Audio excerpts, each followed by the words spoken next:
स्वागत है आपका मेरे YouTube चैनल होप स्टडी में। ठीक है, तो जैसे कि आपको पता होगा कि मैंने हिंदी व्याकरण के अंतर्गत एक सीरीज स्टार्ट करी है जिसमें मैंने विभिन्न परीक्षाओं में पूछे जाने वाले हिंदी व्याकरण से संबंधित विषयों के ऊपर वीडियो बनाना प्रारंभ किया है। जिसकी श्रृंखला में मैंने सबसे पहले आपको वाक्य बताए, उसके बाद मैंने संज्ञा बताई। संज्ञा के पिछली क्लासेस में मैंने संज्ञा और उसके भेदों के बारे में चर्चा की। तो अगर आपने वो वीडियो नहीं देखी है तो आप प्लीज डिस्क्रिप्शन बॉक्स में लिंक है उसका, आप उस वीडियो को जाइए और उसको देखिए।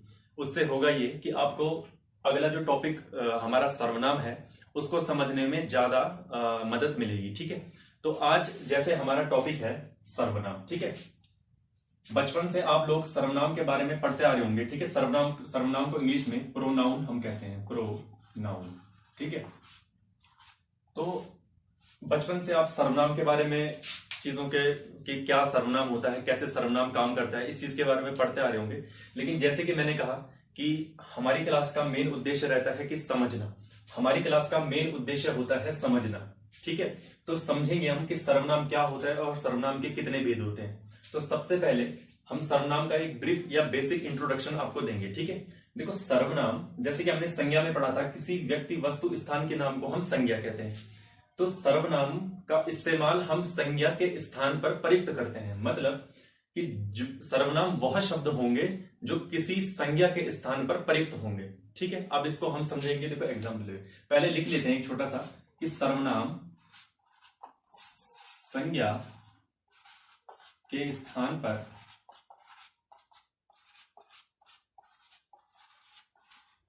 प्रयुक्त होने वाले शब्द। ठीक है, अब जैसे कि संज्ञा में मैंने आपको बताया था कोई व्यक्ति हो सकता है, वस्तु हो सकता है, स्थान हो सकती है। ठीक है, तो किसी हम एक व्यक्ति का एग्जांपल ले लेते हैं, रमेश। ठीक है, हम लेते हैं रमेश का एग्जांपल। रमेश खाना खाता है। ठीक है, ये एक वाक्य है कि रमेश खाना खाता है। अब इसमें आप सबको पता है कि रमेश तो संज्ञा है। ठीक है, अब जैसे कि आज के टॉपिक में हम सर्वनाम की बात कर रहे हैं, तो रमेश के स्थान पे हम कैसे सर्वनाम का इस्तेमाल करें। देखिए होता क्या है कि बार बार रमेश, अच्छा एक मैं एक छोटा सा पद मतलब गद्यांश, मतलब 2 या 3 लाइन का एक वाक्य बनाता हूं कि रमेश खाना खाता है, रमेश फिर बाजार जाता है, बाजार जाता है, रमेश जलेबी खाता है,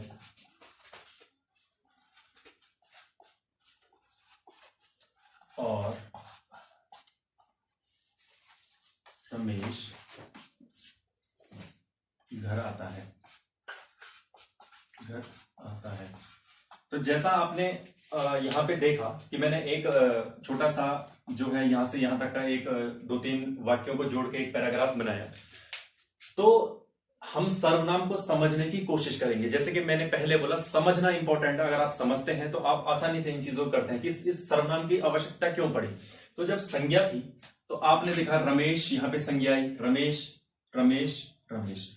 ठीक है, तो मैंने कहा कि संज्ञा के स्थान पर प्रयुक्त होने वाले शब्दों को देखो, इस चीज से बचने के लिए, किस चीज से, बार बार संज्ञा के प्रयोग से बचने के लिए विद्वानों ने सर्वनाम को क्या किया, विकसित किया। देखो रमेश खाना खाता है, रमेश फिर बाजार जाता है, रमेश जलेबी खाता है, और रमेश घर आता है। तो बार बार इस संज्ञा के प्रयोग से जो वाक्य है इसमें एक स्पष्ट अर्थ या बार बार जो संज्ञा का पुनरावृत्ति हो रही थी उससे बचने के लिए विद्वानों ने सर्वनाम का इजाद किया। ठीक है, अब उन्होंने कुछ सर्वनाम शब्दों को संज्ञा से बचने के लिए यूज किया। रमेश खाना खाता है, वह फिर बाजार जाता है, फिर उसने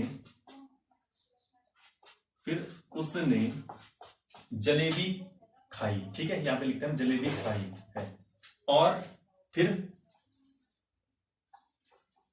या तब वह घर आ जाता है। ठीक है, तो बार बार संज्ञा की पुनरावृत्ति ना हो इसके लिए सर्वनाम का इस्तेमाल हम करते हैं कि रमेश खाना खाता है, वह फिर बाजार जाता है, फिर उसने जलेबी खाई और तब वह घर जाता है। तो बार बार संज्ञा की पुनरावृत्ति को से बचने के लिए ही हमने क्या किया, सर्वनाम का सर्वनाम का इजाद किया। ठीक है, अब हम नेक्स्ट डायरेक्ट जहां से एग्जाम्स में क्वेश्चन आते हैं कि सर्वनाम के कितने भेद होते हैं, सर्वनाम क्या होता है, कितने प्रकार में सर्वनाम को बांटा जाता है, वो पढ़ेंगे।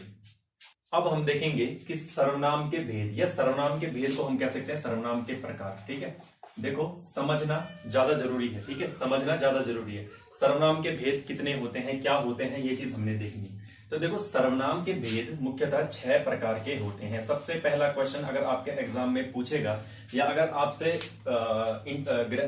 इंटरमीडिएट लेवल के क्वेश्चन एग्जाम्स में अगर आपको पास क्वेश्चन आएगा तो वो ज्यादा डीप ना घुसकर आपको ऊपर से पूछ देगा कि बताओ सर्वनाम के भेद कितने होते हैं। तो सर्वनाम के मुख्यतः 6 भेद होते हैं। ठीक है, अब इन 6 भेदों को हम एक एक करके लिखेंगे और उसके बाद उनके अर्थ को समझेंगे। ठीक है, बाकी बहुत सोर्सेज हैं आपके पास जहां से आप उनकी डेफिनेशन नोट कीजिए वेरियस टाइप्स ऑफ एग्जांपल्स के लिए। ठीक है, आप जितने एग्जांपल करेंगे उतना आपको फायदा मिलेगा और एग्जाम में उतना आप श्योर हो पाएंगे 4 ऑप्शनों में। ठीक है, तो सबसे पहले हम सर्वनाम के भेद या प्रकारों को लिखेंगे। तो सबसे पहले नंबर 1 पुरुषवाचक सर्वनाम। ठीक है, नंबर 2 हमारा आ जाएगा निजवाचक सर्वनाम। नंबर 3 हमारा आ जाएगा निश्चयवाचक।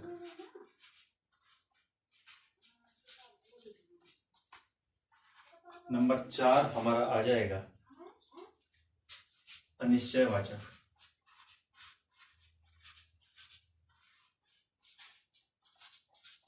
नंबर 5 हमारा आ जाएगा संबंधवाचक।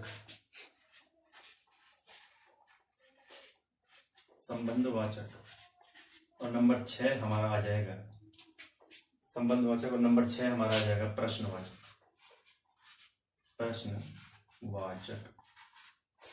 ठीक है, देखो जैसे कि मैंने कहा कि हिंदी को पढ़ने से पहले आपकी जो शब्दार्थ वाला पोर्शन है कि आपको हिंदी के शब्दों के कितने अर्थ पता है, तो आपकी जो है ये बहुत हेल्प करता है किसी भी टॉपिक को पढ़ने के लिए। ठीक है, तो जैसे कि आप एक चीज नोटिस करो, इन सब में देखो वाचक वाचक वाचक वाचक वाचक वाचक, ये सब चीज कॉमन है। मेन चीज क्या है, देखो पुरुष, निज, निश्चय, अनिश्चय, संबंध, प्रश्न। आधे से ज्यादा कॉन्सेप्ट, इनकी परिभाषा, इनके एग्जाम्पल आपको इनके नामों से पता चल जाएंगे अगर आपको इनके अर्थ पता है कि पुरुष का मतलब क्या होता है। देखो जैसे कि सबसे पहले हम पुरुषवाचक सर्वनाम को लेते हैं। ठीक है, हिंदी में हिंदी विषय में हम पुरुषों के बारे में पढ़ते हैं। पुरुष यहाँ पे किसी मेल या किसी मतलब आदमी की बात नहीं हो रही है। पुरुष का मतलब है कि यहाँ पर देखो हिंदी में 3 प्रकार के पुरुष होते हैं, उत्तम पुरुष, मध्यम पुरुष, उत्तम पुरुष, मध्यम पुरुष और अन्य पुरुष। ठीक है, अन्य पुरुष। अब इन्हीं को हम प्रथम पुरुष, द्वितीय पुरुष और तृतीय पुरुष भी कहते हैं। ठीक है, जो कि आप पहले से सुनते आ रहे हैं, लेकिन उत्तम पुरुष, मध्यम पुरुष और अन्य पुरुष यहां पर होते हैं। तो पुरुषवाचक सर्वनाम का जो खेल है, जो सारा कॉन्सेप्ट है, वो इन 3 चीजों पर ही फंसा हुआ है। ठीक है, तो सबसे पहले हम देखेंगे कि पुरुषवाचक सर्वनाम में उत्तम पुरुष, मध्यम पुरुष और अन्य पुरुष का क्या रोल है। पुरुषवाचक सर्वनाम मैंने कहा 3 टाइप्स में होते हैं। ठीक है, पुरुषवाचक सर्वनाम के 3 प्रकार होते हैं, उत्तम पुरुष, मध्यम पुरुष और अन्य पुरुष। ठीक है, इसको हम इन तीनों के इर्द गिर्द ही पढ़ते हैं। सबसे पहले उत्तम पुरुष या प्रथम पुरुष का मतलब क्या है। देखो पुरुषवाचक सर्वनाम वे सर्वनाम होते हैं जो हिंदी में पुरुषों के बदले आते हैं। ये सारे पुरुष हैं, उत्तम, मध्यम, अन्य। अब इनके बारे में हम जानेंगे ये चीजें आखिर है क्या। देखो उत्तम पुरुष को जैसे कि हम प्रथम पुरुष भी बोलते हैं, तो इसमें जैसे कि हम उत्तम पुरुष में देखो मैं या हम। एक चीज यहां पे समझना कि मैं या हम हमेशा कौन यूज करता है। मैं या हम हमेशा वक्ता, जो बोलने वाला होता है। कौन? जो बोलने वाला होता है, मैं या हम। या लेखक जो लिखने वाला होता है, हमेशा वो मैं और हम का इस्तेमाल करता है। देखो कभी अगर आप बोल रहे हो कि मैं आपको पढ़ा रहा हूं, तो यहां पर उत्तम पुरुष हूं मैं, आप वहां पे बैठ के सुन रहे हैं, ठीक है, अभी उसका मध्यम पुरुष में आएगा, जो आप सुन रहे हो वो मध्यम पुरुष में आएगा, ठीक है। तो वक्ता और लेखक हमेशा उत्तम पुरुष में आते हैं, मैं या हम का इस्तेमाल यहां पे होता है, मतलब कि प्रथम पुरुष के लिए हमेशा इन उत्तम पुरुष के शब्दों का इस्तेमाल होता है, ठीक है। अब हम देखेंगे अगला मध्यम पुरुष, इसमें आप, तुम, ठीक है। अब देखो, मैं आपको पढ़ा रहा हूं, मतलब आप कौन हुए, श्रोता, क्या, श्रोता, या लेखक के कॉन्टेक्स्ट में आप क्या हुए, पाठक, मतलब पढ़ने वाले, ठीक है। तो मैं आपको पढ़ा रहा हूं, ठीक है, मैं वक्ता आपको, सुनने वाले को, श्रोता को पढ़ा रहा हूं, ठीक है।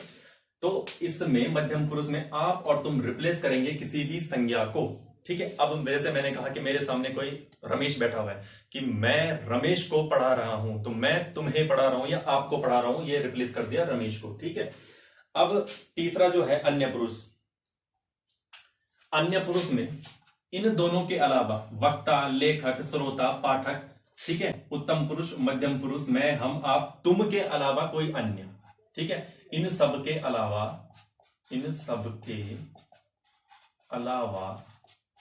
अन्य, ठीक है। अब इसमें जैसे कि वे, किसी थर्ड पर्सन के बारे में हम बात कर रहे होंगे, ठीक है, मैंने कहा कि मैं आपको पढ़ा रहा हूं लेकिन वे नहीं सुन रहे हैं, तो वे जो शब्द आएगा वो आएगा अन्य पुरुष में, ठीक है, वे, वह, ठीक है, वे, वह, ठीक है। तो इस प्रकार की चीजें आएंगी आपकी अन्य पुरुष के अंतर्गत, ठीक है। अब हम नेक्स्ट देखेंगे निजवाचक सर्वनाम। देखो, जैसे कि मैंने कहा कि आपके जो वोकेबुलरी है वो अच्छी होनी चाहिए, हिंदी के शब्दार्थ अर्थ अच्छी होनी चाहिए। देखो, निज शब्द का मतलब क्या होता है, कई बार आपने कहा होगा कि मेरे पर्सनल मैटर में दखलंदाजी मत करो, मतलब पर्सनल का मतलब है निजी, मेरा निजी व्यवहार बहुत अच्छा है या बहुत अच्छा है, या मेरे निजी संबंध बहुत अच्छे हैं, इस प्रकार की चीजें, ठीक है। तो इसमें पर्सनल, देखो, निजवाचक सर्वनाम वहां पर प्रयुक्त होंगे जहां पर क्या, खुद के लिए इस्तेमाल होंगे, किसके लिए, खुद के लिए इस्तेमाल होंगे, खुद के लिए, क्योंकि पर्सनल खुद के लिए होता है ना, निज खुद के लिए इस्तेमाल होंगे। इसका है आप, ठीक है, आप, जैसे कि मैं एक कहता हूं, एक मैं लाइन इसका एग्जांपल के तौर पे कहता हूं कि आप भला तो जग भला, आप भला तो जग भला, ठीक है। बोलने का मतलब है कि अगर आप पर्सनल, अगर आप ठीक हैं तो जग भी आपको ठीक, दुनिया भी आपको ठीक ही नजर आएगी।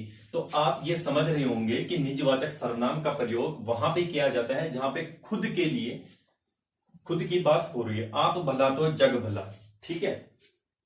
अब है निश्चयवाचक सर्वनाम। देखो, नाम से पता चल रहा है निश्चित, नाम से पता चल रहा है निश्चित। इन सर्वनाम शब्दों से, निश्चयवाचक में इन सर्वनाम शब्दों से किसी संज्ञा की, क्या, किसी संज्ञा की निश्चितता का बोध होता है। अब ये निश्चितता क्या, निश्चितता, ठीक है, निश्चितता का बोध होता है। अब यह निश्चितता का मतलब, देखो, निश्चितता का मतलब है, समझो, शब्द का अर्थ समझो। निश्चितता का मतलब है कि कोई चीज की दूरी, वो आपसे कितनी दूर है, कितनी पास है, इसका आभास निश्चयवाचक सर्वनाम में होगा, ठीक है। जैसे कि एक एग्जांपल हम इसका देखते हैं कि यह मेरी कलम है, ठीक है। अब अगर इस एग्जाम्पल को आप ध्यान से पढ़े, इस उदाहरण को ध्यान से पढ़ो, तो आपको ये नजर आ रहा होगा कि यह मेरी कलम है, मतलब कहीं नजदीक ही उसकी कलम है। मैंने कहा यह मेरी कलम है, यह मेरी कलम है, मतलब कि नजदीक, निकटता का या निश्चितता का बोध हो रहा है ना, कि मेरी कलम जो है बहुत नजदीक है, मतलब संज्ञा शब्दों की निकटता या दूरी का बोध होगा, ठीक है, निकटता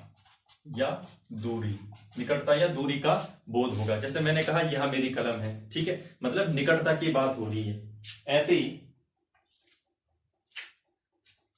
मैंने आम नहीं खाया क्योंकि वह खराब था, मतलब वह खराब था, ठीक है, दूर की बात हो रही है, वह खराब था। ये वहां मेरा पेन छूटा है, मतलब कहीं दूर की बात हो रही है, वहां मेरा पेन छूटा है। तो संज्ञा शब्दों की निश्चितता का बोध कराएगा निश्चयवाचक सर्वनाम, ठीक है।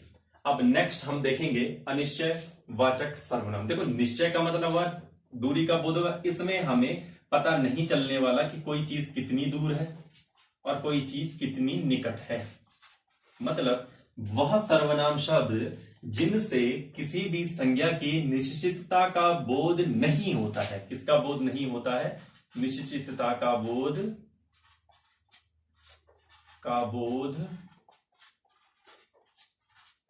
नहीं होता है, ठीक है, निश्चितता का बोध नहीं होता है। अब इसमें मुख्यतः निश्चित अनिश्चयवाचक सर्वनाम में मुख्यतः ये वाले ये होंगे, देखो एग्जांपल है कुछ, कोई, ठीक है। अब एक एग्जांपल हम इससे बनाते हैं, ठीक है, कोई से बनाते हैं। चलो देखो, कोई आया है, कोई आया है। अब मुझे बताओ कि आपको क्या निश्चितता का बोध हो रहा है कि कोई आया है? कौन आया है नहीं पता, कहां आया है नहीं पता। तो इससे ना निकटता का बोध हो रहा है, ना दूरी का बोध हो रहा है, ना ही ये पता चल पा रहा है कि कोई चीज कितनी पास है, बस कोई आया है, मतलब कुछ स्पष्टीकरण यहां पे नहीं हो रहा है, ठीक है। ठीक है, अब हम नेक्स्ट देखेंगे संबंधवाचक सर्वनाम। देखो संबंध का मतलब, देखो संबंध, ठीक है, शब्दार्थ मैंने हमेशा से कहा शब्दार्थ। देखो संबंध का मतलब है कि संबंधवाचक सर्वनाम में किसी वाक्य के अन्य पदों के साथ, वाक्य के अन्य पदों या शब्दों के साथ संबंध कराने का बोध होता है। ये आप खुद से लिखना, मेन चीज जो है वाक्य का अन्य पदों के साथ संबंध, ठीक है। अब देखो इसके एग्जांपल कैसे संबंध बनेगा जी। अब देखो इसका एक एग्जांपल लिख रहा हूं, जो पढ़ेगा वो सफल होगा, ठीक है, जो पढ़ेगा वो सफल होगा, ठीक है।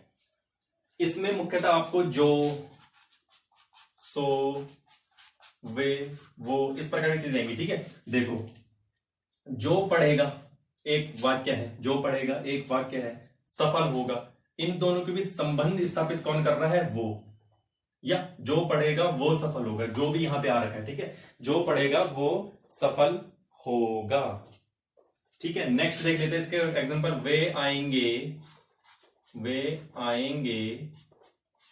तभी खाएंगे,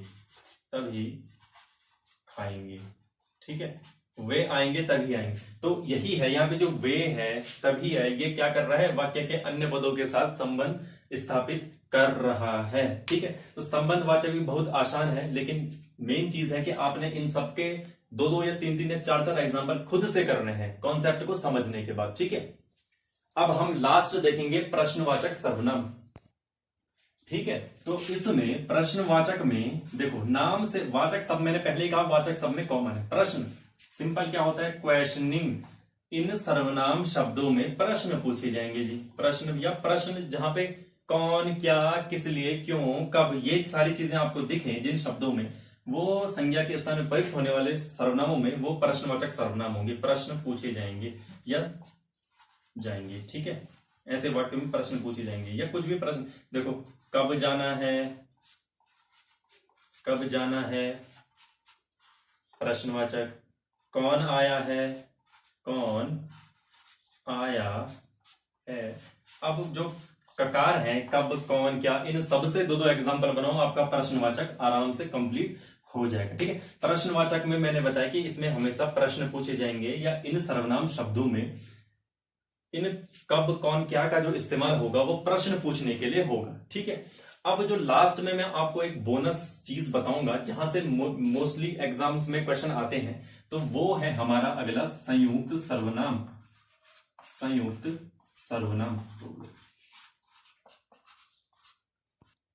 तो जैसे कि मैंने आपको बताया कि एक बोनस सर्वनाम, जहां से क्वेश्चन आप चेक कीजिएगा प्रीवियस ईयर क्वेश्चन पेपर्स में कि संयुक्त सर्वनाम से जरूर क्वेश्चन आया होगा।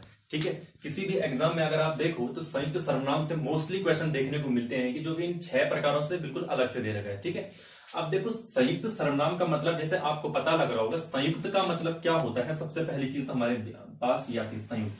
जैसे कि मैंने कहा शब्दों का अर्थ, सबसे इंपॉर्टेंट चीज देखो, बार बार शब्दों का अर्थ अगर मैं कह रहा हूं तो उसका कुछ ना कुछ महत्व है कि शब्दों का अर्थ। देखो संयुक्त का मतलब क्या होता है कि कोई एक चीज ये है, एक चीज ये है, ये दोनों जुड़ने से कोई एक संयुक्त चीज का निर्माण होगा। ठीक है, दो चीजों से मिलकर एक संयुक्त चीज का निर्माण होगा। ठीक है, अब देखो संयुक्त सर्वनाम क्या वाला है जी, ये देखते हैं। देखो संयुक्त सर्वनाम वह सर्वनाम शब्द होंगे जिसमें संज्ञा के बाद संज्ञा प्लस सर्वनाम, संज्ञा प्लस सर्वनाम से क्या होगा, संयुक्त सर्वनाम का इस्तेमाल होगा। या दो संज्ञा और सर्वनाम शब्दों के मेल से बनने वाले को हम संयुक्त सर्वनाम बोलते हैं। दो संज्ञा और सर्वनाम शब्दों के मेल से बनने वाले को हम सर्वनाम शब्द बोलते हैं। फिर से एक बार देख लेते हैं। देखो संज्ञा प्लस संज्ञा, दो अगर लगातार संज्ञा को जोड़ दोगे तो संयुक्त सर्वनाम बन जाएगा। सर्वनाम प्लस सर्वनाम, इनको जोड़ दोगे तो फिर संयुक्त सर्वनाम बन जाएगा। तो इस प्रकार के सर्वनाम को हम संयुक्त सर्वनाम बोलते हैं। इसका एक एग्जांपल लेते हैं, जैसे हर, धन, कोई। ठीक है, कोई तो आपने देखा होगा ना, कोई प्रश्नवाचक सर्वनाम में आया था, सर्वनाम है। हर आप संज्ञा, अब इन दोनों को मिला के क्या बन जाता है, हर कोई, हर कोई। ठीक है, या कोई ना कोई आया है, बोलते हैं ना कई बार, कोई ना कोई आया है, कोई ना कोई। ठीक है, देखो संज्ञा सर्वनाम संयुक्त सर्वनाम। ठीक है, संज्ञा सर्वनाम संयुक्त सर्वनाम आता है जी, आता है, पेपर में आता है। हर कोई, बताओ निम्नलिखित में से संयुक्त सर्वनाम कौन सी है, हर कोई, या 2-3-4 एग्जाम्पल और, तो वहां पे आपका आंसर ये होगा। ठीक है, इस पे टिक करना है आपने। अब इसके बाद हम एक चीज और देते हैं, एक इसका एग्जाम्पल देख लेते हैं। सब धन कुछ, मैंने सब कुछ खा लिया, मैंने सब कुछ खा लिया, सब कुछ बनाना, सब कुछ। देखो संज्ञा सर्वनाम, संज्ञा प्लस सर्वनाम से क्या बना, संयुक्त सर्वनाम बना। तो संयुक्त सर्वनाम वे सर्वनाम शब्द होते हैं जिसमें दो या दो से अधिक संज्ञा और सर्वनाम के मेल से नया शब्द, नया सर्वनाम का निर्माण होता है। इसके एग्जाम्पल मैंने आपको बताया हर कोई और सब कुछ। ठीक है, देखो आज की जो सर्वनाम की क्लास है वो मैं आशा करता हूं कि आप लोगों को ये चीज समझ आई होगी, सर्वनाम क्या होता है, सर्वनाम के कितने भेद होते हैं, और लास्ट में मैंने संयुक्त सर्वनाम आपको बताया। अब मैं आशा करता हूं कि आप इस वीडियो को उन लोगों तक शेयर करेंगे जो किसी कारणवश महंगी कोचिंग्स का खर्चा नहीं उठा पाते हैं। ठीक है, और दूसरी मैं आपको ये एक एडवाइस और दूंगा कि हिंदी को पढ़ने के लिए सबसे पहले आपको फोकस्ड होना जरूरी है। अपनी वोकेबुलरी, अपने शब्दार्थ को सुधारिए। जितना आप अपने शब्दों के अर्थ को समझेंगे उतना आप इसमें हिंदी में महारत हासिल करेंगे। और हिंदी हमें सिर्फ इसलिए नहीं सीखनी चाहिए कि हम किसी एग्जाम में टॉप करें या कोई एग्जाम क्रैक करें, कोई एग्जाम निकालें। ये हमें इसलिए भी सीखनी चाहिए क्योंकि हिंदी हमारी मातृभाषा है। जय हिंद, जय भारत, जय हिंदी। Thank you.